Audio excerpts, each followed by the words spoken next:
बिस्मिल्लाहिर्रहमानिर्रहीम अस्सलामु अलैकुम। ऑफ द स्क्रीन में खुशामदीद। सामने क्रम बिलाकर नबी पाक सल्लल्लाहु अलैहि वसल्लम की गुस्ताखी के खिलाफ वो इदारा भी बोल पड़ा है जिसको सबसे पहले इस मामले को टेकअप करना चाहिए था और भारत को उसकी औकात दिखाना चाहिए थी। बात हो रही है यूनाइटेड नेशंस की, जो पाकिस्तानी पुलिस की तरह हर बार वारदात के बाद जाए वारदात पर पहुंचता है। इतने दिन गुजरने के बाद यूनाइटेड नेशंस को होश आया और उसने भारत को उसकी औकात दिखाना शुरू कर दी है। पाकिस्तान के एक सहाफी ने जब यूनाइटेड नेशंस के जनरल सेक्रेटरी के तर्जुमान को इस मामले पर सवाल किया कि भारत के मामले में जो इस वक्त दुनिया भर में चल रहा है आप क्या राय रखते हैं, तो इस पर उन्होंने वाज़ेह तौर पर यह जवाब दिया कि भारत के इस मामले को यूनाइटेड नेशंस बड़ी गहराई से देख रही है और यूनाइटेड नेशंस एक ऐसा इदारा है जो दुनिया भर के मज़ाहिब, कौमियतों और ममालिक की आज़ादी का एहतराम करता है। किसी भी तौर पर यह काबिल कबूल नहीं कि एक मखसूस पार्टी उठे और दुनिया के दूसरे सबसे बड़े मजहब के सबसे मुकद्दस शख्सियत पर बकवास करना शुरू कर दे। यूनाइटेड नेशंस के तर्जुमान के मुताबिक भारत को बाकायदा ये पैगाम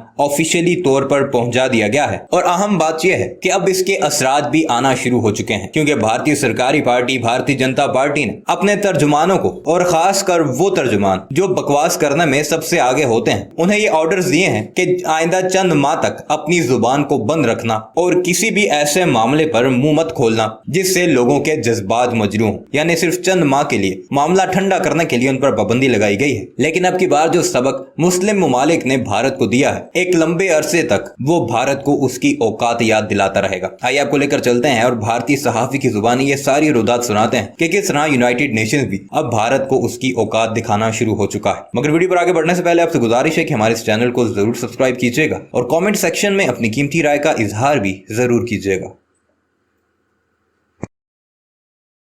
नूपुर शर्मा के विवादित बयान पर अब यूनाइटेड नेशन की भी एंट्री हो गई है।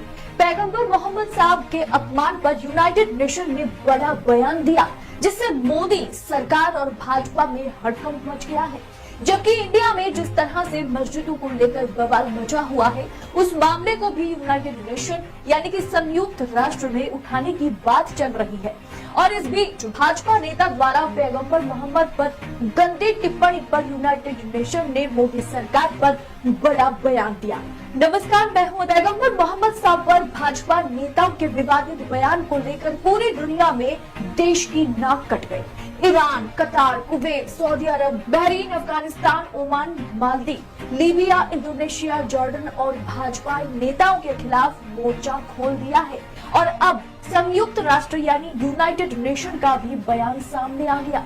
यूनाइटेड नेशन के महासचिव एंटोनियो गुटेरेस के प्रवक्ता का बयान आया है। उन्होंने कहा है कि अंतर्राष्ट्रीय संगठन सभी धर्मों के प्रति सम्मान और सहिष्णुता को दृढ़ता से प्रोत्साहित करता है। भारत में जो भी हो रहा है उस पर हमारी नजर है।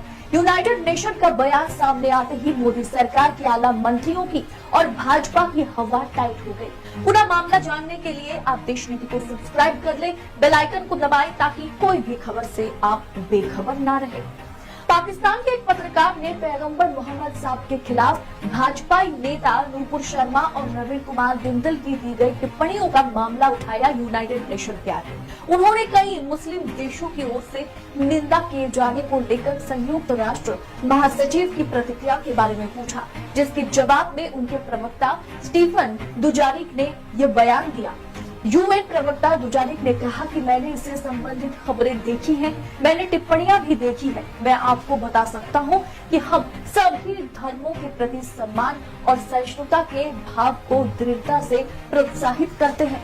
मालूम है कि पैगंबर मोहम्मद के खिलाफ विवादित टिप्पणियों का कई मुस्लिम देशों ने विरोध किया है। भाजपा ने नूपुर शर्मा को रविवार को 6 साल के लिए निलंबित कर दिया और जिंदल को निष्कासित कर दिया। 57 इस्लामिक मुल्कों ने सीधा शब्दों में कह दिया है कि पैगंबर मोहम्मद साहब का अपमान स्वीकार्य नहीं है, जिसके बाद नफरत को बढ़ावा देने वाली मोदी सरकार के खिलाफ दुनिया में थू थू हो रही है। 57 देशों के इस तरह से विरोध के बाद बीजेपी को थूक कर चाटना पड़ गया। भाजपा ने धार्मिक भावनाओं को आहत करने वाले ऐसे 38 नेताओं की लिस्ट बनाई है। आपके स्क्रीन पर ये जो भी लोग दिख रहे हैं, इसमें कोई सांसद है, कोई नेता है, कोई भाजपा मंत्री है। अनंत कुमार हेगड़े, गिरिराज सिंह, तथागत राय, प्रज्ञा सिंह ठाकुर, महेश शर्मा, टी राजा सिंह, विक्रम सिंह सैनी, साक्षी महाराज, संगीत सोम जैसे तमाम भाजपाई नेता शामिल है और भाजपा हाईकमान ने इन्हें अल्टीमेटम दे दिया है कि अभी कुछ दिन तक सोच समझ कर बात करें, हो सके तो मीडिया के आगे मुंह मत खोले, धार्मिक मुद्दों पर बयान देने से पहले पार्टी से परमिशन ले ले। यानी मुस्लिम देशों ने जिस तरह से भाजपा को दबोचा है उससे भाजपा की सांस फूल गई है। तो वहीं मोदी मीडिया में भी हाई लेवल की मीटिंग चल रही है कि धार्मिक भावनाओं को ठेस पहुंचाने का काम ना किया जाए। डिबेट पर एंकर भी धार्मिक भावनाओं को ठेस ना पहुंचाए, इसकी भी हिदायत दी गई।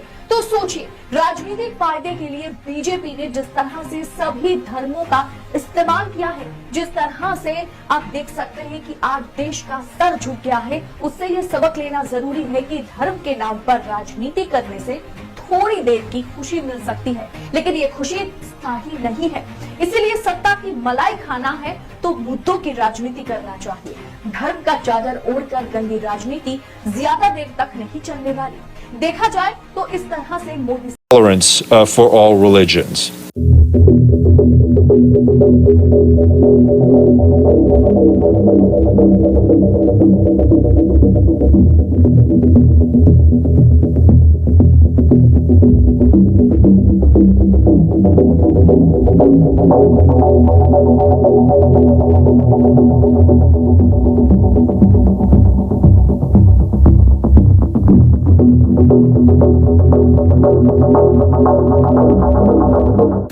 There has been a huge outrage in the Islamic world over the blasphemous remarks by leaders of the Indian ruling party about Prophet Muhammad.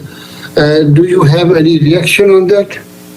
I've seen stories. I haven't seen the remarks themselves, but I mean, regardless, I can tell you that we strongly encourage respect and tolerance for all religions.